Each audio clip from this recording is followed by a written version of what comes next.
wanita Bapa, begini yang sudah kau tumisan itu.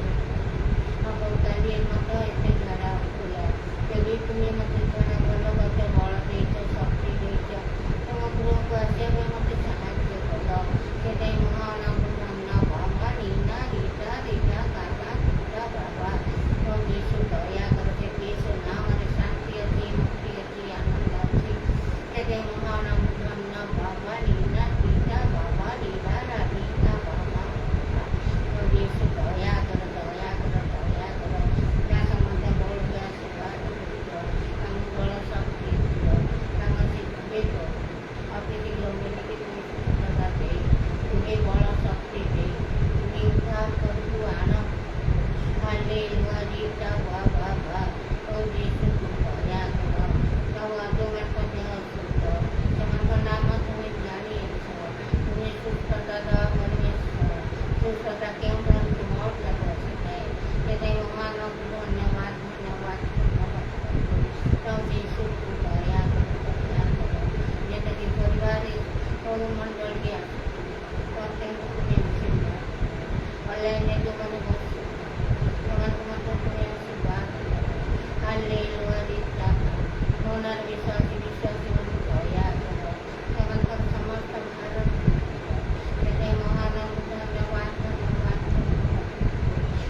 ଟିକେ ଉଚ୍ଚ ସ୍ୱର କରି ନ କଲେ ଅନଲାଇନ୍ରେ ଜଣେ ବସୁଛନ୍ତି ଶୁଣିପାରିବେନି।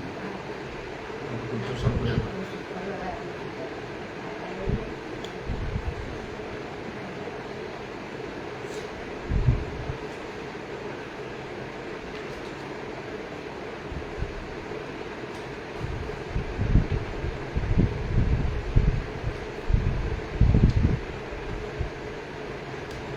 ଗାଲାତୀୟ ଏଫିସିଓ 4 ପର୍ବର 30 ପଦରେ ଲେଖା ଅଛି, ଆଉ ଈଶ୍ୱରଙ୍କ ଯେଉଁ ପବିତ୍ର ଆତ୍ମାଙ୍କ ଦ୍ୱାରା ତୁମ୍ଭେମାନେ ମୁକ୍ତି ଦିବସ ନିମନ୍ତେ ମୁଦ୍ରାଙ୍କିତ ହୋଇଅଛ ତାହାଙ୍କୁ ଦୁଃଖ ଦିଅ ନାହିଁ।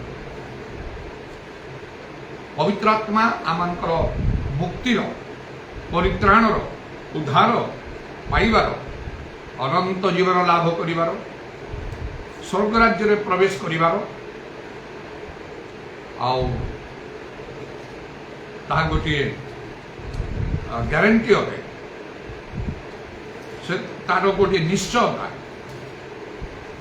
ଅର୍ଥାତ୍ ଯଦି ଆମେ ପବିତ୍ର ଆତ୍ମାଙ୍କ ଦାନ ପ୍ରାପ୍ତ ହଉ, ଆମେ ଯଦି ନିଶ୍ଚୟ ଉଦ୍ଧାର ପାଇବା, ପରିତ୍ରାଣ ପାଇବା, ଅନନ୍ତ ଜୀବନର ଅଧିକାରୀ ହେବା, ସ୍ୱର୍ଗ ରାଜ୍ୟରେ ପ୍ରବେଶ କରିବାର ଅଧିକାର ଆମମାନଙ୍କୁ ଦିଆଯିବ। ଆଉ ଏଇଟା ନିଶ୍ଚିତ ଅଟେ, ତାର ଗୋଟେ ଗ୍ୟାରେଣ୍ଟି। ତାର ଲେଖା ଅଛି ପବିତ୍ର ଆତ୍ମାଙ୍କ ଦ୍ୱାରା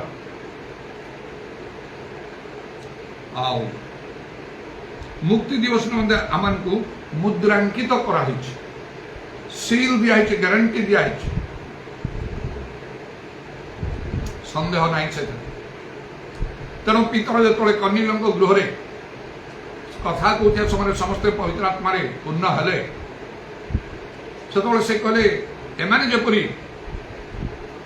ବାପ୍ତିତ ନ ହେବେ, ଏଥିପାଇଁ ଜଳ କିଏ ନିଷେଧ କରିବ ଏମାନଙ୍କୁ? ଆଉ ନିଷେଧ କରାଯାଇପାରିବ ନାହିଁ। ପବିତ୍ର ଆତ୍ମା ଗ୍ୟାରେଣ୍ଟି ଦିଅନ୍ତି। ତେଣୁ ଆଉ ପବିତ୍ର ଆତ୍ମା ପାଇବା ନିତାନ୍ତ ଆବଶ୍ୟକ। ବିନା ପବିତ୍ର ଆତ୍ମାରେ ଗ୍ୟାରେଣ୍ଟି ନାହିଁ, ନିଶ୍ଚୟତା ନାହିଁ। ଆମ ବିବେକରେ ମଧ୍ୟ ଆଉ ଆମେ ସେ ଗ୍ୟାରେଣ୍ଟି ପାଇପାରିବା ନାହିଁ, ଯେ ନିଶ୍ଚୟତା ଆମକୁ ମିଳିବ ନାହିଁ। କିନ୍ତୁ ପବିତ୍ର ଆତ୍ମା ପ୍ରାପ୍ତ ହେଲେ ବାକ୍ୟ ଅନୁସାରେ ତାହା ତ ଅନ୍ୟଥା ହେବ ନାହିଁ। ହଁ, ମୁଁ ନିଶ୍ଚୟ ପରିତ୍ରାଣ ପ୍ରାପ୍ତ, ଉଦ୍ଧାର ପ୍ରାପ୍ତ, এই ଚିନ୍ତାଧାରା ଆମମାନଙ୍କ ମଧ୍ୟକୁ ଆସିବ, ଆଉ ତାହା ମଧ୍ୟ ଠିକ୍। କାରଣ ସେଥିରେ ଗୋଟିଏ ଅନୁଭୂତି ରହିଛି। ପବିତ୍ର ଆତ୍ମାଙ୍କ ଦାନ ପ୍ରାପ୍ତ ହେଲେ ବିଭିନ୍ନ ଭାଷା କହିବା, ପରଭାଷା କହିବା, ସ୍ୱର୍ଗୀୟ ଭାଷା କହିବାର ଅନୁଭୂତି ଆସେ। ପେଣ୍ଟିକଷ୍ଟ ଦିନଠାରୁ ତାହା ଆରମ୍ଭ ହେଲା। ଯାହା ଜୋଏଲ ଭବିଷ୍ୟତ ବକ୍ତା କହିଥିଲେ ସମସ୍ତଙ୍କ ଉପରେ ଆତ୍ମା ଢାଳିବା କହି, ତାହା ପେଣ୍ଟିକଷ୍ଟ ଦିନଠାରୁ ଆରମ୍ଭ ହେଲା। ଆଉ ସେହି ସମୟରେ ସେମାନେ ଯେତେବେଳେ ପବିତ୍ର ଆତ୍ମାରେ ପୂର୍ଣ୍ଣ ହେଲେ 120 ଜଣ, ସେମାନେ ସବୁ ବିଭିନ୍ନ ଭାଷାରେ କଥା କହିବାକୁ ଲାଗିଲେ। ଏହିପରି ତାପରେ ମଧ୍ୟ ବିଭିନ୍ନ ସ୍ଥାନ ଆମେ ଦେଖୁ। ଆଉ ହରଣୀୟ ଯାଇ ଶାଉଲଙ୍କ ଉପରେ ହସ୍ତାର୍ପଣ କଲେ, ଆଉ ସେ ପବିତ୍ର ଆତ୍ମାରେ ପରିପୂର୍ଣ୍ଣ ହେଲେ। ଆଉ ସେ କିପରି ସମସ୍ତଙ୍କଠାରୁ ବେଶୀ କରି ପରଭାଷା କହୁଛି ବୋଲିକି ସେ କହିଲେ। ଏପରିକି ଲେଖା ଅଛି ମଧ୍ୟ। ଆଉ ପରଭାଷା କହିବା ତାହା ଗୋଟିଏ ଚିହ୍ନ ସ୍ୱରୂପ। ପ୍ରଥମ କରିନ୍ଥୀୟ 14:22 ପଦରେ ଲେଖା ହେଉଛି, ପରଭାଷା ହେଉଛି ଗୋଟିଏ ଚିହ୍ନ ଯେ ଆମେ ପବିତ୍ର ଆତ୍ମାଙ୍କ ଦାନ ପାଇଲୁ। ତେଣୁ ଆଉ ଏପରି ଗୋଟିଏ ଗ୍ୟାରେଣ୍ଟି ଆମମାନଙ୍କୁ ମିଳିଯାଏ। ମୁଁ ମଧ୍ୟ ଯେତେବେଳେ ପବିତ୍ର ଆତ୍ମା ପ୍ରାପ୍ତ ହେବା ପାଇଁ ବହୁତ ଇଚ୍ଛା କଲି, ଆଉ ଉଦ୍యోଗୀ ହେଲି, ଆଉ ମୁଁ ପବିତ୍ର ଆତ୍ମା ପ୍ରାପ୍ତ ହେଲି, ପ୍ରତିଦିନ ପ୍ରାର୍ଥନା କରୁଛି, କାନ୍ଦୁଛି, ପ୍ରାର୍ଥନା ଉପବାସ କରି ଅନ୍ୟମାନଙ୍କୁ କହୁଛି ମୋ ପାଇଁ ପ୍ରାର୍ଥନା କରିବା ପାଇଁ। ବହୁତ ପ୍ରାର୍ଥନା କରୁଛି। ଅନ୍ୟମାନେ କେହି କେହି ମୋତେ କହିଲେ ଆପଣ ପବିତ୍ର ଆତ୍ମା ପାଇଗଲେ। କେମିତି? ମୁଁ ତ ପରଭାଷା କହିପାରେ ନା, ଏତେ ଶକ୍ତିର ସହିତ ପ୍ରାର୍ଥନା କରୁଛନ୍ତି। ମୋତେ କହିଲ ତମାନେ ଯେ ଉଚ୍ଚ ସ୍ୱର କରି ପ୍ରାର୍ଥନା କରିବା ପାଇଁ, ସେଟା ତ ମୁଁ ଜାଣିନଥିଲି କେବେ ଉଚ୍ଚ ସ୍ୱର କରି ପ୍ରାର୍ଥନା କରିବା ପାଇଁ। ମାତ୍ର ପବିତ୍ର ଆତ୍ମା ପାଇବା ପାଇଁ ମୁଁ ବହୁତ ଉଦ୍ଯୋଗୀ ଥିଲି। ତେଣୁକରି ଏମିତି ଧୀର ସ୍ଥିର ଭାବରେ ରହିଲେ ହେବ ନାହିଁ କହିବାରୁ ମୁଁ ଉଚ୍ଚ ସ୍ୱରରେ ପ୍ରାର୍ଥନା କରିବାକୁ ଲାଗିଲି। ପବିତ୍ର ଆତ୍ମା ପାଇଲେ ପରା ପରଭାଷା କହିବାକୁ ପଡ଼େ। ସେମାନେ କହିଲେ ହଁ ସତ କଥା। ମୁଁ କହିଲି ତାହେଲେ ମୁଁ ତ ପରଭାଷା କହିନି, କେମିତି ମୁଁ ପାଇଛି? ତାହେଲେ ସେମାନେ ମଧ୍ୟ ଚୁପ୍ ରହିଲେ। ଯେଉଁଦିନ ପବିତ୍ର ଆତ୍ମା ପାଇଲି ସେଦିନ ହଠାତ୍ ମୋ ମୁଖରୁ ପରଭାଷା ବାହାରିଗଲା। ମନରେ ଗୋଟେ ଆନନ୍ଦ ଆସିଲା। ଆଉ ମୁଁ ଜାଣିପାରିଲି, ଅନୁଭବ କଲି ଯେ ମୁଁ ପବିତ୍ର ଆତ୍ମା ପ୍ରାପ୍ତ ହୋଇଗଲି। ତାପରେ ଆଉ ପବିତ୍ର ଆତ୍ମା ଦିଅ ବୋଲିକି ମୁଁ ଆଉ କେବେ ପ୍ରଭୁଠାରୁ ମାଗି ନାହିଁ। ଅନେକ ମଧ୍ୟ ଆଉ ମୋତେ ଦେଖି କହିଲେ, ଆଉ ସେ ଖୁସିରେ ସେମାନେ କହିଲେ ଯେ ତୁମେ ପବିତ୍ର ଆତ୍ମା ପ୍ରାପ୍ତ ହେଲ। ଆଉ ଏହିପରି ଭାବରେ ଗୋଟିଏ ନିଶ୍ଚୟତା ରହିଛି। ପବିତ୍ର ଆତ୍ମା ନିଶ୍ଚୟତା ଦିଅନ୍ତି ଉଦ୍ଧାର ପାଇବାର। ତାହେଲେ ପବିତ୍ର ଆତ୍ମା ନିତାନ୍ତ ଆବଶ୍ୟକ। କେବଳ ପ୍ରାର୍ଥନା ନାହିଁ, ବାଇବେଲ ପଢ଼ିବା ନାହିଁ, ଗିର୍ଜା ଯିବା ନାହିଁ, ପ୍ରଭୁଙ୍କ ସେବା କରିବା ନାହିଁ, କି ପ୍ରଚାର କାର୍ଯ୍ୟ କରିବାର ନାହିଁ, କି ଆଶ୍ଚର୍ଯ୍ୟ କର୍ମ କରିବାର ନାହିଁ। ପବିତ୍ର ଆତ୍ମା ପ୍ରାପ୍ତ ହେବାକୁ ପଡ଼ିବ। ପବିତ୍ର ଆତ୍ମା ଏବଂ ଶକ୍ତି ମଧ୍ୟରେ ମଧ୍ୟ ଫରକ ରହିଛି। ବାଇବେଲ ଲେଖା ହେଉଛି ପବିତ୍ର ଆତ୍ମା ଓ ଶକ୍ତିର ଅଭିଷେକ ଈଶ୍ୱର ଯୀଶୁଖ୍ରୀଷ୍ଟଙ୍କୁ ଦେଲେ। ପ୍ରେରିତ 10:38 ଶକ୍ତି ଦେଲେ, ଆଉ ପବିତ୍ର ଆତ୍ମା ମଧ୍ୟ ଦେଲେ, ଆଉ ସେ ସଫଳତାର ସହିତ କାର୍ଯ୍ୟ କଲେ। ମାଥ୍ୟୁ 10 ପର୍ବର ଆରମ୍ଭରେ ପ୍ରଭୁ ଯୀଶୁଙ୍କର ଶିଷ୍ୟମାନେ ଶକ୍ତି ପାଇଲେ। ପ୍ରଭୁ ଯୀଶୁ ସେମାନଙ୍କୁ ଶକ୍ତି ଦେଲେ। ଆଉ ଯେପରିକି ସେମାନେ ନାନା ଆଶ୍ଚର୍ଯ୍ୟ କର୍ମ କରିବେ, ରୋଗୀମାନଙ୍କୁ ସୁସ୍ଥ କରିବେ, ଭୂତଗ୍ରସ୍ତମାନଙ୍କଠାରୁ ଭୂତ ଛଡ଼େଇବେ। ଏହିପରି ଭାବରେ ସେ ସେମାନଙ୍କୁ ଶକ୍ତି ଦେଲେ, ଆଉ ସେମାନେ ସେସବୁ କାର୍ଯ୍ୟ କଲେ। ମାତ୍ର ପବିତ୍ର ଆତ୍ମା ସେମାନେ ପ୍ରାପ୍ତ ହୋଇନଥିଲେ।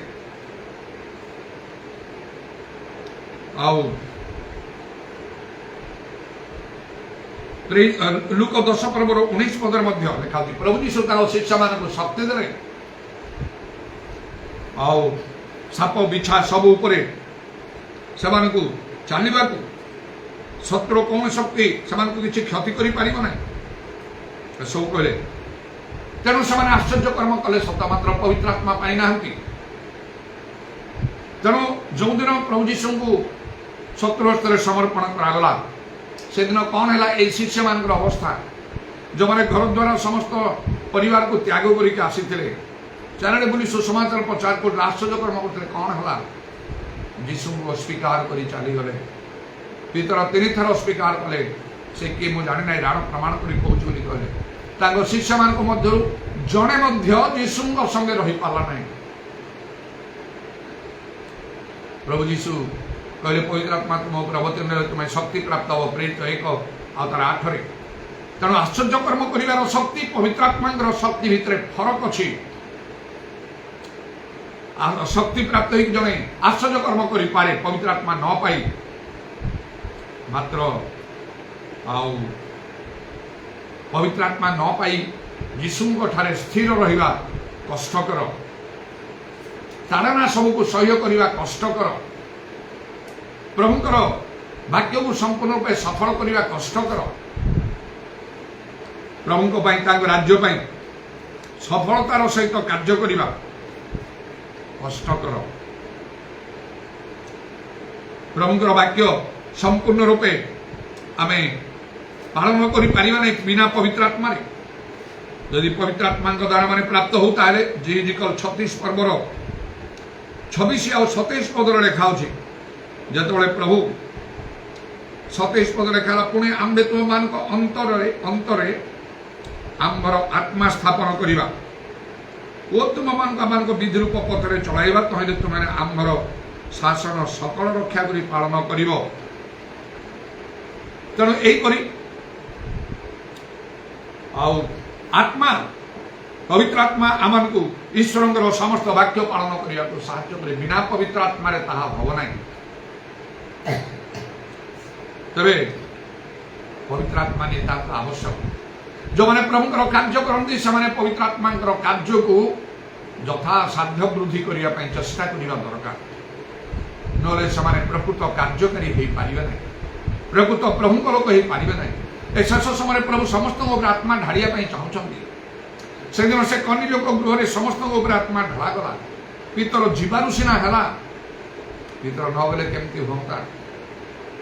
ପୁଣି ସେହି ସମ୍ମିଳନରେ ଲୋକମାନେ ବାକ୍ୟ ଗ୍ରହଣ କଲେ, ଆଶ୍ଚର୍ଯ୍ୟ କର୍ମ ହେଲା, ବାପ୍ତିସ୍ମ ନେଲେ, ମାତ୍ର ପବିତ୍ର ଆତ୍ମା ପାଇନାହାନ୍ତି। ପିତର ଯୋହନଙ୍କୁ ପ୍ରେରିତମାନେ ଜେରୁସାଲେମରୁ ପଠେଇଲେ, ସେମାନେ ଆସି ପ୍ରାର୍ଥନା କଲେ, ହସ୍ତାର୍ପଣ କଲେ, ତାପରେ ସେମାନେ ପବିତ୍ର ଆତ୍ମା ପାଇଲେ। ନ ଆସିଥିଲେ କେମିତି ହୁଅନ୍ତା? ଆଜି ଅନେକ ଲୋକ ବାପ୍ତିସ୍ମ ଗ୍ରହଣ କରିଛନ୍ତି, ବାକ୍ୟ ଗ୍ରହଣ କରିଛନ୍ତି, ପବିତ୍ର ଆତ୍ମା ପାଇନାହାନ୍ତି। ସେମାନଙ୍କୁ ପାଇବାକୁ ହବ। ତେଣୁ ପ୍ରଭୁଙ୍କ ଲୋକମାନଙ୍କୁ ପିତର, ପାଉଲ, ଯୋହନଙ୍କ ସଦୃଶ, ଅନନ୍ୟଙ୍କ ସଦୃଶ ଯିବାକୁ ହବ, ପ୍ରାର୍ଥନା କରିବାକୁ ହବ, ହସ୍ତାର୍ପଣ କରିବାକୁ ହବ, ଯେପରି ସେମାନେ ପବିତ୍ର ଆତ୍ମା ପାଇବେ। ଆଉ ତାପରେ ପବିତ୍ର ଆତ୍ମା ପାଇବା ପାଇଁ ମଧ୍ୟ ହয়তো ଆବଶ୍ୟକ ଏଇଟା ପାଇଁ ଆଉ ଯୋହନ 7 ପର୍ବର 37-39 ପଦ ଅନୁସାରେ ଆଉ କ୍ଷୁଧା ତୃଷାର ଆବଶ୍ୟକ। ଆତ୍ମିକ କ୍ଷୁଧା ତୃଷା, ବହୁତ ମନ ବଢ଼େଇବାକୁ ହବ, ବହୁତ ଇଚ୍ଛା କରିବାକୁ ହବ, ପ୍ରାର୍ଥନା କରିବାକୁ ହବ, ତାହେଲେ ପବିତ୍ର ଆତ୍ମାଙ୍କ ଦାନ ଯଥେଷ୍ଟ ଭାବରେ ମିଳିବ। ପ୍ରଭୁ ଯୀଶୁ ସେଇ କଥା କହିଲେ। ସେ ଯଦି କେହି ତୃଷିତ ହୁଏ ମୋ ନିକଟକୁ ଆସୁ, ଧର୍ମଶାସ୍ତ୍ର ଉକ୍ତି ପ୍ରମାଣେ ତାର ଅନ୍ତରୁ ଜୀବନ୍ତ ଜଳସ୍ରୋତ ପ୍ରବାହିତ ହେଉଥିବ। ତେଣୁ ମୁଁ ଚାହିଁବି ପବିତ୍ର ଆତ୍ମା ପ୍ରାପ୍ତ ହେବା ପାଇଁ, ଯାହା ମୁଁ ଜାଣିନଥିଲି।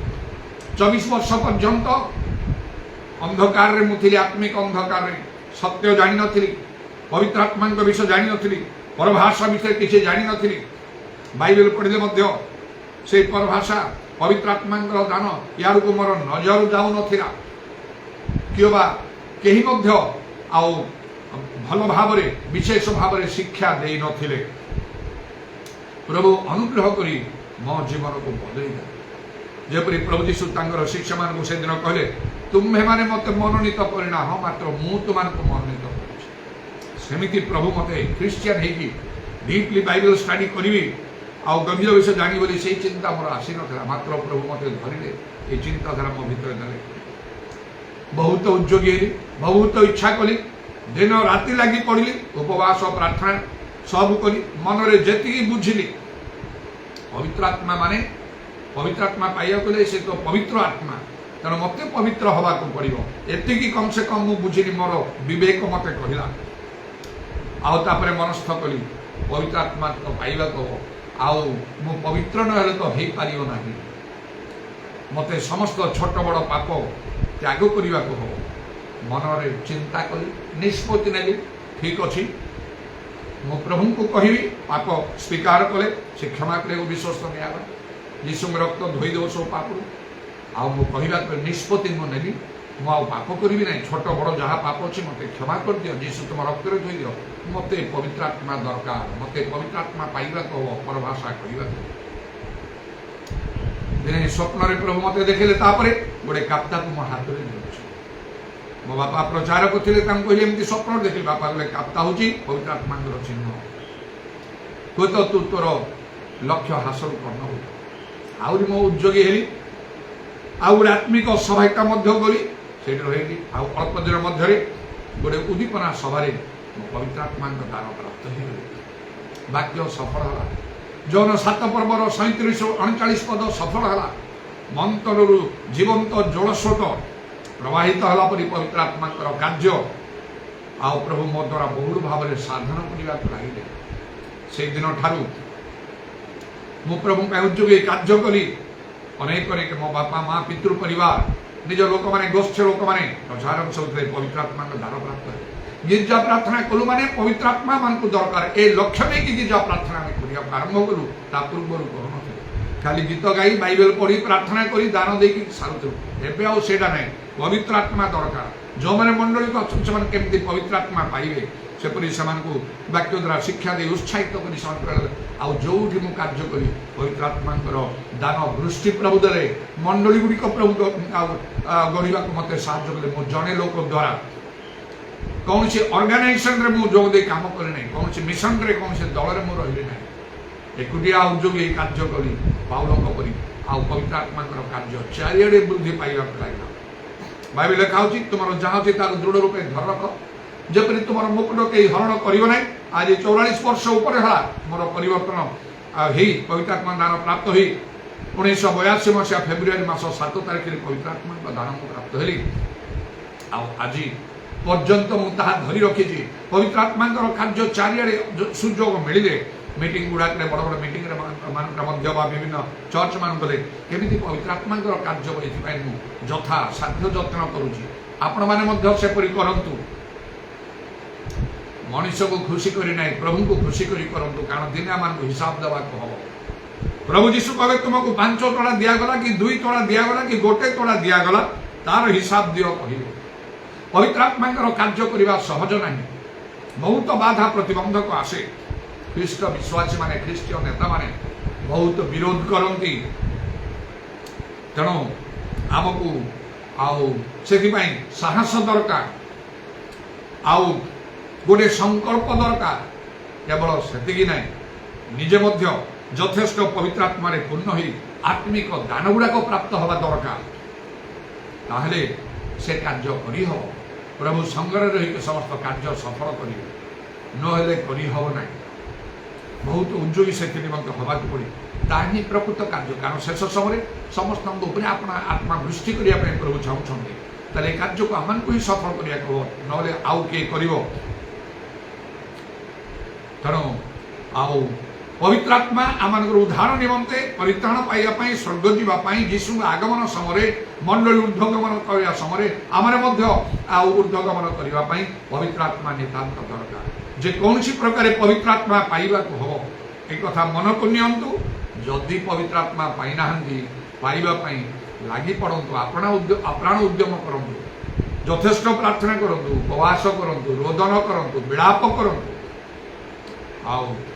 आईपरी भाव एपरिक जो मैंने आज्ञा पालन करते को पवित्र आत्मा दान प्रभु देवाई कहते प्रतिज्ञा कर बाइबल लिखा प्रेरित 5 पर्व 32 पदे आज्ञा पालनकारी मानू पवित्र आत्मा दिए तेणु जो पवित्र आत्मा प्राप्त हाँपाई बहुत इच्छा उद्योगी हेली से तो मुझे भल जानी ना मात्र मनस्थ कली मु ଆଉ ପ୍ରଭୁଙ୍କ ବାକ୍ୟ ମାନିବି, ଆଜ୍ଞା ମାନିବି, ବାଇବେଲ ଯାହା କହୁଛି ତାହା ମୁଁ ମାନିବି।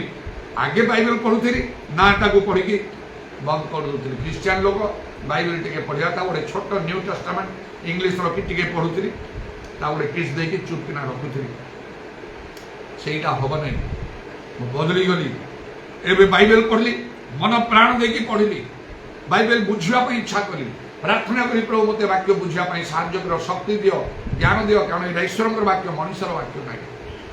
ଆଉ ତାପରେ ସେଟା ମାନିବା ପାଇଁ ମୁଁ ଆରମ୍ଭ କଲି। ଯାହା ବାଇବେଲ ଲେଖା ହଉଛି ମାନିବି, ବାଇବେଲ ଲେଖା ହଉଛି ମାନିବି, ଯାହା ବାଇବେଲ ମନା କରୁଛି ସେଟା କରିବି ନାହିଁ। ଅବିଳମ୍ବରେ ପ୍ରଭୁ ପବିତ୍ରାତ୍ମାଙ୍କ ଦାନ ଦେଲେ। ତେଣୁ ଯଦି ଆପଣ ପବିତ୍ରାତ୍ମାଙ୍କ ଦାନ ପ୍ରାପ୍ତ ହୋଇନାହାନ୍ତି, ତାହେଲେ ହୁଏତ ଆପଣଙ୍କ ଠାରେ ଉଦ୍ଯୋଗର ଅଭାବ, କିଏ ବା ଆପଣ ବାକ୍ୟ ପାଳନ କରିପାରୁନଥିବେ।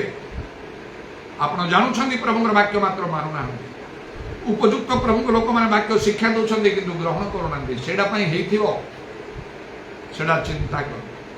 ଶୁଣିଥିଲି ଥରେ ପ୍ରେମଲତା ସିଷ୍ଟର କହିଲେ, ସେମାନେ ମଧ୍ୟ ଯେତେବେଳେ ସବୁ ବାପ୍ଟିଷ୍ଟ ମଣ୍ଡଳୀରୁ ଆଉ ସେମାନଙ୍କ ମଧ୍ୟରେ ପବିତ୍ରାତ୍ମାଙ୍କର କାର୍ଯ୍ୟ ଆରମ୍ଭ ହେଲା। ଜଣେ ଲୋକ କେରଳରୁ ଆସି କଟକର ଓଡ଼ିଆ ବାପ୍ଟିଷ୍ଟ ଚର୍ଚ୍ଚରେ ଦିନେ ରବିବାର ପ୍ରଚାର କଲେ ପବିତ୍ରାତ୍ମାଙ୍କ କଥା, ହୋଲି ସ୍ପିରିଟ୍ କଥା ସେ କହିଲେ। ଏ ପ୍ରେମଲତା ସିଷ୍ଟର ଆଉ କଟକରେ ଯେତେ ସବୁ ପେଣ୍ଟିକଷ୍ଟାଲ ଚର୍ଚ୍ଚ ଥିଲା, ଆଉ ସେଠିକାର ଲିଡର୍ସ ମାନେ ଯେମିତି ବୀରେନ୍ଦ୍ର ମୋହନ ବିହାରୀ, ବାବୁନି ବିହାରୀ ତାଙ୍କୁ ଆଉ ତାଙ୍କ ନାଁ ତାଙ୍କୁ ଡକା ହେଉଥିଲା। କେଶରପୁରରେ ତାଙ୍କର ପେଣ୍ଟିକଷ୍ଟାଲ ଚର୍ଚ୍ଚ, ତାଙ୍କର ସାନ ଭାଇ ଜଣେ ଆର୍.ଏଲ୍. ବିହାରୀ, ଆଉ ସେ କଟକର ମିଶନ ସ୍କୁଲର ସେ ହେଡମାଷ୍ଟର ଥିଲେ। ତାଙ୍କର ଆଉ ଜଣେ ଭାଇ ଆଉ ସେ ଷ୍ଟୁଆର୍ଟ ସ୍କୁଲରେ ବୋଧେ ଷ୍ଟୁଆର୍ଟ କଲେଜରେ ଷ୍ଟୁଆର୍ଟ ସାଇନ୍ସ କଲେଜରେ ଲେକ୍ଚରର ଥିଲେ। ଏହିପରି ସେ ତାଙ୍କର ପେଣ୍ଟିକଷ୍ଟାଲ ଚର୍ଚ୍ଚ ସେ ସେପାରେଟ କରି ସେ କଲେ। ସୁବୋଧ ସାହୁ ବହୁତ ଜଣାଶୁଣା ଲୋକ କଟକର, ଆଉ ଚାରିଡେ ବୁଲି ପ୍ରଭୁ କାର୍ଯ୍ୟ କରୁଥିଲେ। ପେଣ୍ଟିକଷ୍ଟାଲ ଲିଡର୍ସ ମାନେ, ଏମାନେ ସବୁ କଟକ ଓଡ଼ିଆ ବାପ୍ଟିଷ୍ଟ ଚର୍ଚ୍ଚର ଅରିଜିନାଲ ମେମ୍ବର୍ସ ଥିଲେ। ଜିତେନ ମହାନ୍ତି ପେଟିନ ସାହିର ତାଙ୍କର ପେଣ୍ଟିକଷ୍ଟାଲ ଚର୍ଚ୍ଚ ପ୍ରଭୃତି। ତାପରେ ଦେଉଳ ସାହିରେ ଆଉ ସେ ସୁରେନ୍ଦ୍ର ପ୍ରମାଣିକ, ତାଙ୍କ ଭବିଷ୍ୟତ ବକ୍ତା ମଧ୍ୟ କହୁଥିଲେ, ତାଙ୍କର ପେଣ୍ଟିକଷ୍ଟାଲ ଚର୍ଚ୍ଚ। ଏହିପରି ଅନେକ ଏମାନେ ସମସ୍ତେ ମୂଳରେ ଓଡ଼ିଆ ବାପ୍ଟିଷ୍ଟ ଚର୍ଚ୍ଚରେ କଟକର ଅରିଜିନାଲ ମେମ୍ବର୍ସ ଥିଲେ। ଯୋଉଦିନ ସେ କେରଳର ଜଣେ ଲୋକ ଆସି ପବିତ୍ରାତ୍ମାଙ୍କ କଥା ପ୍ରଚାର କଲେ, ସେମିତି କେବେ କେହି ପ୍ରଚାର କରିନଥିଲେ କୁଆଡ଼େ ସେଠି। ଏଟା ନୂଆ ଲାଗିଲା। ଆଉ ଏମାନେ ଦଳ ହେଇକି ତାଙ୍କୁ କହିଲେ, ଆପଣ ତାଙ୍କୁ ଅଟକି ରଖିଲେ, ଆପଣ କ'ଣ ଏ ନୂଆ କଥା କହିଲେ, ହୋଲି ସ୍ପିରିଟ୍ କ'ଣ? ସେ ସେମାନଙ୍କୁ ବୁଝେଇଦେଲେ। ତାପରେ ସେମାନେ ଏକତ୍ର ହେଲେ ଆଉ ତାଙ୍କୁ ରିକ୍ୱେଷ୍ଟ କଲେ, ଆମ ପାଖରେ କିଛି ଦିନ ରୁହନ୍ତୁ, ଆମକୁ ଆହୁରି ବାକ୍ୟ କୁହନ୍ତୁ, ଶିଖାନ୍ତୁ। ଆଉ ତାଙ୍କ ନେତୃତ୍ୱରେ ଚାଲିଲା 1945 ମସିହାରେ ପବିତ୍ରାତ୍ମାରେ ପୂର୍ଣ୍ଣ। ଏପରି ଉପଯୁକ୍ତ ପ୍ରଭୁଙ୍କ ଲୋକମାନଙ୍କୁ ଧରନ୍ତୁ, ଅଟକାନ୍ତୁ, ଛାଡ଼ନ୍ତୁ ନାହିଁ, ତାଙ୍କୁ ଡାକନ୍ତୁ ବା ତାଙ୍କ ଫଳସ୍ୱରୂପ ଯାଆନ୍ତୁ। ଆପଣ ପବିତ୍ରାତ୍ମା ପ୍ରାପ୍ତ ହେଇଯିବେ, ସତ୍ୟ ବାକ୍ୟ ଜାଣିବେ, ଆପଣ ସିଦ୍ଧ ହୋଇପାରିବେ, ଆପଣଙ୍କ ଜୀବନ ବଦଳିଯିବ। ଆଉ ନହେଲେ କେମିତି ହେବ? ଲୋକ ତ ପ୍ରଚାର କରୁଛନ୍ତି, ପାଳକ ଅଛନ୍ତି, ପ୍ରଚାରକ ଅଛନ୍ତି, ଚାରିଆଡ଼ୁ ଆସୁଛନ୍ତି, ପବିତ୍ରାତ୍ମାଙ୍କର କାମ ନାହିଁ। ସତ୍ୟ ବାକ୍ୟ ଲୋକ ଜାଣୁନାହାନ୍ତି, ପ୍ରେରିତମାନଙ୍କର ଶିକ୍ଷା ବୁଝୁନାହାନ୍ତି। ତେଣୁ ପ୍ରଭୁ ମୋତେ ଦର୍ଶନରେ ଯେତେବେଳେ ପଠେଇଲେ, ଆଉ ମୁଁ ଆସିଲି, ଆଉ ବିଶେଷ କରି ସେଇ ଆଉ church of God in Christ ମକରବାଗରେ ମୁଁ ରହିଲି। ଆଉ ସେତେବେଳେ ବି ସେଇ ସମୟ ସେଇ ସ୍ଥାନରେ କେରଳର ଜଣେ ଲୋକ ପାଷ୍ଟର ଥିଲେ, ଜୋଇ ଭାର୍ଗିସ କରିକି, ଆଉ ପ୍ରେମଲତା ସିଷ୍ଟର ସେଇଠିକାର ଫାଉଣ୍ଡର। ସେଇଠି ମୁଁ ରହିଲା ପରେ ଆତ୍ମିକ ଜୀବନରେ ଯଥେଷ୍ଟ ଭାବରେ ବଢ଼ିଲି, ସତ୍ୟ ବାକ୍ୟ ସବୁ ଶିଖିଲି। ପବିତ୍ରାତ୍ମା ନିହାତି ଦରକାର ଯେକୌଣସି ପ୍ରକାର ପାଇବାକୁ। ଆଉ ତାପରେ ଏ ପବିତ୍ରାତ୍ମାଙ୍କୁ ଧରି ରଖିବାକୁ ହବ। ଯଦି ଆପଣ ଧରି ନ ରଖିବେ, ହରେଇଦେବେ ଆପଣ। ପବିତ୍ରାତ୍ମା ଥରେ ପାଇଲା ପରେ ଆପଣ ମନ ଇଚ୍ଛା ଜୀବନ କାଟି ପାରିବେନି, ପବିତ୍ରାତ୍ମା ରହିବେନି ଆପଣଙ୍କ ଠାରେ। କଥାରେ କହନ୍ତି, ଆଉ କର୍ପୂର ଉଡ଼ି ଯାଇଛି, କପଡ଼ା ପଡ଼ିକି ଅଛି। ଗୋଟେ କପଡ଼ା ଦେହରେ ଯଦି କର୍ପୂର ରଖିବେ ଘୋଡ଼େଇକି, କର୍ପୂର ଉଡ଼ି ଯାଇଥିବ। କପଡ଼ା ପଡ଼ିଛି, ତାର ଟିକେ ସ୍ମେଲ୍ ଥିବ, ଆସ୍ତେ ଆସ୍ତେ ସେ ସ୍ମେଲ୍ ବି ଚାଲିବ, ମାତ୍ର କର୍ପୂର ନଥିବ। ସେମିତି ଆପଣ ଯଦି ଯତ୍ନ ନ କରିବେ, ପବିତ୍ରାତ୍ମା ରହିବେ ନାହିଁ। ଆପଣ ପରଭାଷା କହିବେ ଅଭ୍ୟାସଗତ ଭାବରେ, କିଛି ନାହିଁ ତାର ପ୍ରଭାବ, ଆପଣ ହରେଇ ସାରିଥିବେ, ଆପଣ ଜାଣି ବି ପାରିବେ ନାହିଁ ପବିତ୍ରାତ୍ମା କେମିତି ହରେଇବା ପଡ଼ିବ। ମାତ୍ର ବାଇବେଲ ଲେଖା ହେଉଛି, ଯୀଶୁ କହିଲେ तुमर मुकुट को जपरी कई हरण करें तुम जहाँ अच्छी दृढ़ रूपे धर कारण शीघ्र आस प्रकाश वाक्य 3 पर्व 11 पद कथा कहे तेणु पवित्र आत्मा को धरी रखा हम कहीं मुझे पवित्र आत्मा को धरी रखिबनी सावधान ना सतर्क है आपण परभाषा कहते तार अर्थ ना आपण पवित्र आत्मा को धरी रखी साउल राजा विषय चिंता करंतु पवित्र आत्मा ऊपर आसे सब भावाणी कहले इस्राएल प्रथम राजा मात्र गोटे समय लेखाला कौन सदा प्रभु आत्मा साउल को त्याग कले आउ से जानिले नहीं प्रथम राजा थे सामुएल भविष्य वक्ता अभिषेक कले इस्राएल राजा है जड़े गोटे भविष्य वक्ता दल को देखिले आउ से सदा प्रभु आत्मा साउल को प्रकाश से भी भविष्यवाणी करे लोक मैंने गोटे कथा आउ लोक मध्य प्रचलित है जे साउल की भविष्य वक्ता मान मध्य जड़े मात्र गोटे समय सदा प्रभु आत्मा त्याग कले कहीं आज्ञा लंघन कले से अमालेक को बद्ध करने युद्ध कर बद्ध करने पूरापूरी आज्ञा देके पठाई देला प्रभु आउ सामुएल भविष्य वक्ता से साउल कले से कले युद्ध कले सब कले मात्र संपूर्ण करि पारले नाही 100 बोधे 90 भाग से कले आउ 10 भाग करि पारले नाही सेतिकी पाई सदा प्रभु आत्मा त्याग कले अनेक अनेक कार्य गुड़ा कले जोड़ा प्रभु को दृष्टि भल हैला नाही प्रभु को वाक्य बारे से कार्य कले गोटे पर गोटे सदा प्रभु आत्मा त्याग से सदा प्रभु आत्मा पवित्र आत्मा आपण को मध्य त्याग करिवे मन इच्छा जीवन काटिले पवित्र आत्मा रहिबे नहीं आपण थारेडा मन रखम तापरे आपण अवस्था बहुत खराब हो जिवो केही संभाली पारिबेनी आपण प्रभु निजे चाहिए जे आउ आपणकर पतन आपणकर विनाश जपरी घटो सेटा प्रभु निजे चाहिए प्रभु आड़ आसो लेखा अच्छी सदा प्रभु ठार गोटे मंदात्मा से साउल को विरक्त कला सेमिति आपणकर अवस्था हो कारण लेखा जीवित ईश्वर हस्तर पड़ा भयंकर विषय आउ गोटे कथा कही किपरि प्रभु आत्मा त्याग कर विचारकर्ता 16 पर्व आउ सामसन को मध्य किपरि आत्मा त्याग कर लेखा अच्छी तार 20 पदर शेष अंश मात्र सदाप्रभु जे ताहाको त्याग करथिले या से जानिला नहीं सब बड़े जो से उठुले जान दौले निजक झाड़ी दौले सदाप्रभु आत्मा सामसन को आक्रांत करुले मात्र यही समय से सेमिति आउ निजकू झाड़िए बोलिक से इच्छा कले 20 पदर आरंभ पढ़ुचु तहु से कहला सामसन कलेष्ट माने तुमको धरिले तहरे से निद्रारु जाग्रत होई कहला मु अन्यान्य समय परी बाहर को जाई आपना को झाड़ीबी मात्र सदाप्रभु ताहाको त्याग करथिले या से जानिला नहीं सब बेले निजक झाड़ देवा समय सदाप्रभु आत्मा सामसन को आक्रांत करथिले मात्र एबे आ नहीं कला नहीं आत्मा आक्रांत कले नहीं जे जानी पाले नहीं सदाप्रभु ताहाको त्याग सामसन को परी लोक आमे कोन सामसन को आमे निजक तुलना कले आकाश पाताल हब प्रभु तांको इस्राएल रे विचारकर्ता करी उठेले जुबा सिंह को छेड़ी छुआ पर विदीर्ण कले से गध थमणी रे 1000 लोकों को से मारिले मोटा मोटा दौड़े बांधिला बेले आउ से गुड़ाक क्षणपट पर छिंडी जाऊला ये महाशक्ति ऑर्डिनरी से आम किए दृष्टि से तुलना कले जदि प्रभु तांको त्याग कले कौन मत त्याग करें आपण को त्याग करें कहीं त्याग कले यहीटा टी अधिक समय कह कि समय कह विचारकर्ता 16 पर्वर 4 पद लेखा एवतारे से सोरेक उपत्यकार एक स्त्री की प्रेम कला ताहार नाम दलीला ये निश्चय जड़े बेश्या थी कारण 16 पर्वर विचारकर्ता 16 पर्वर एक पद कौन लेखा अनंतर सामसन घसा को जाई सेठारे एक बेश्या देखी ताहा कति गला देखंतु सामसन प्रभु लोक तार स्थान पड़ी गोटे बेश्या पाखक से जाकि रोचे प्रभु जहाँ उठे तेणु ये जो दलीला ये निश्चय गोटे बेश्या से ही तार पतनर कारण है 16 पर्व पूरा पढ़ु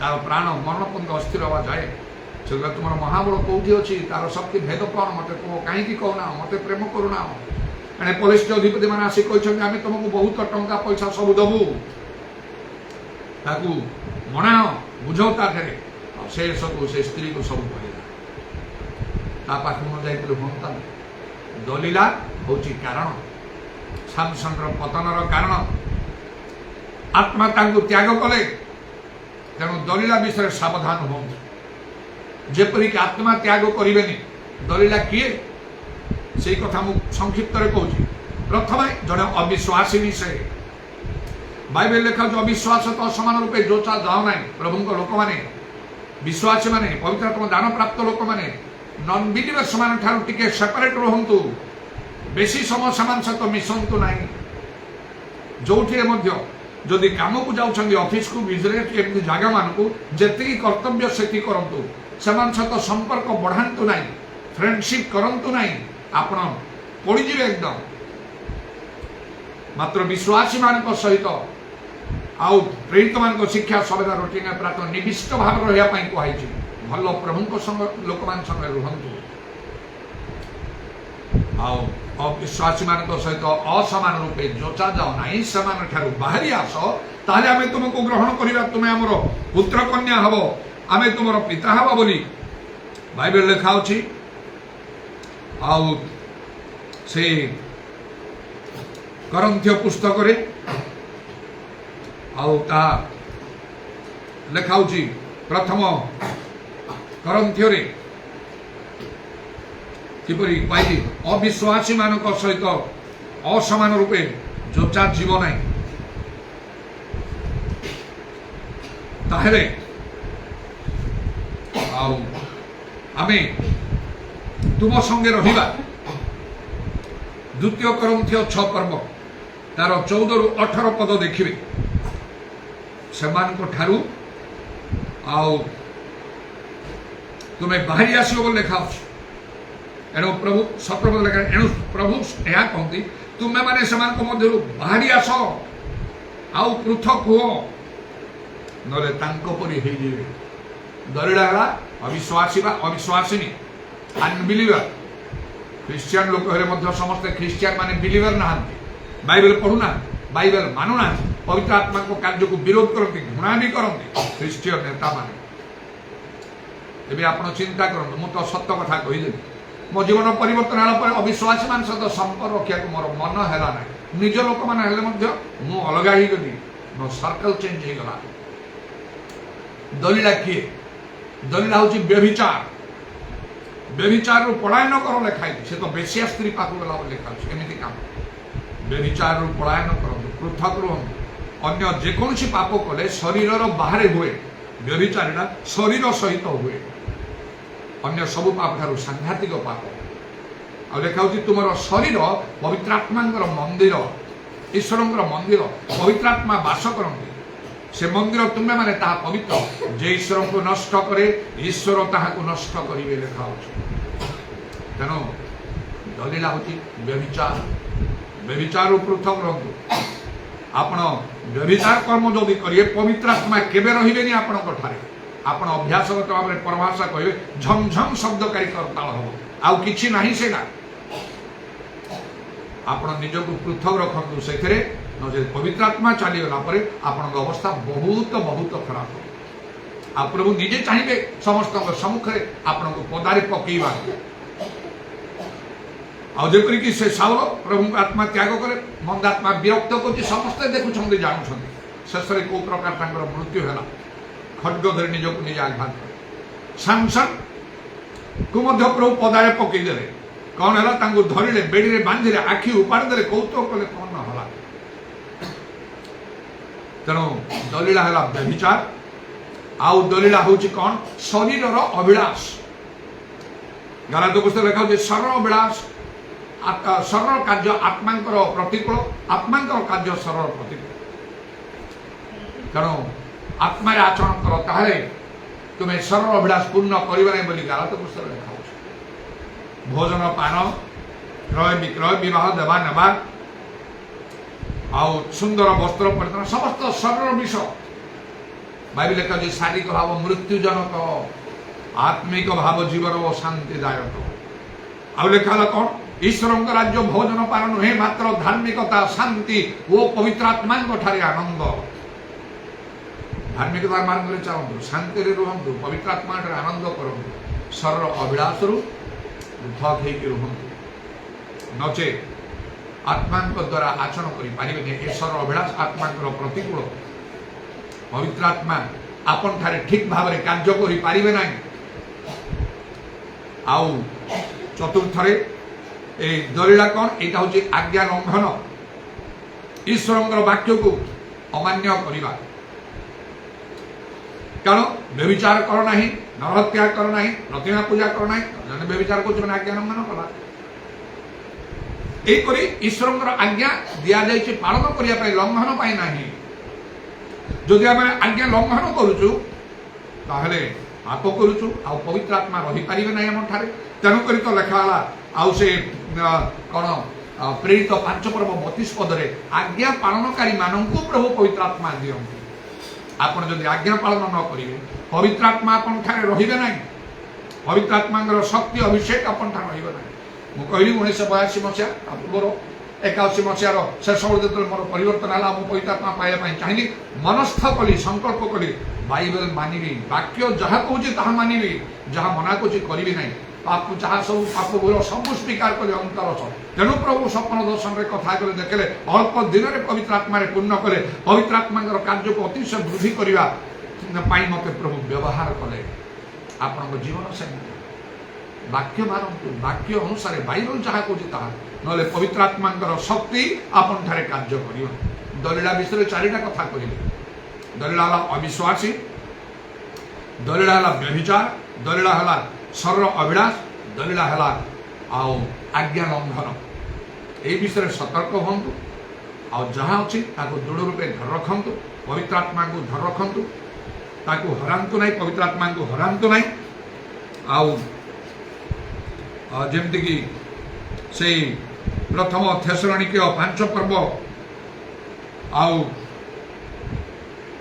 रे लिखाई गोटे कथा 19 पदरे आत्मा को निर्वाण न कर आत्मा को हरांतु ना जदि कौन मंडली सभा भल आत्मिक मंडल लगी रुहतु आ पवित्र आत्मा आहरी पूर्ण ही सब प्रभुकर सेवा करूँ मुझे सेमती खोजिकी रही शेष प्रभु मते स्वतंत्र कर मत व्यवहार कर तेणु मु निज मंडली हो आम मंडली गुड़ाक जो गले बिना पवित्र आत्मा किसी करने चाहे ना आपड़ से करूँ भल हम दिने प्रभु कहे बेसु तुम विश्वस्त दास मनुष्य मान को खुशी करने चाहते पवित्र आत्मा जेकोसी प्रकार आवश्यक कारण तद्वारा ही आमर ग्यारंटी अच्छी निश्चयता अच्छी परित्राण पाई अनंत जीवन अधिकारी होगापाई स्वर्ग जीवाई एफिसियो 4:30 अनुसार मुक्ति दिवस आम मुद्रांकित कराई पवित्र आत्मा को धरी रखा कह आ सतर्क हूँ सामसंग परी लोक जदि हटिगले पड़गले आम किए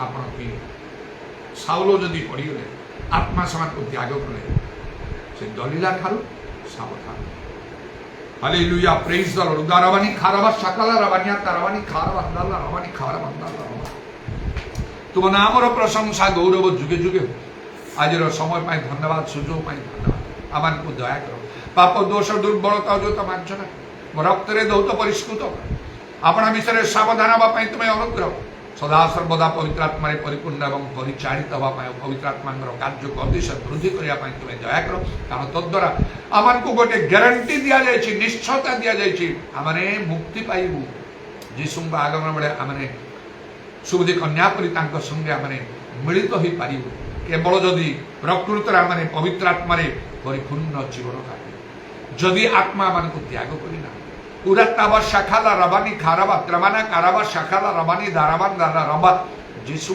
नाम दया कर तुम कंटा विध पाद प्रणाम चुंबन कर तुम हस्ता मान सर्वनात्मा सब समर्पण कर शुणिल बोली धन्यवाद नित्य जीवित प्रभु यीशु ख्रीष्ट नाम प्रार्थना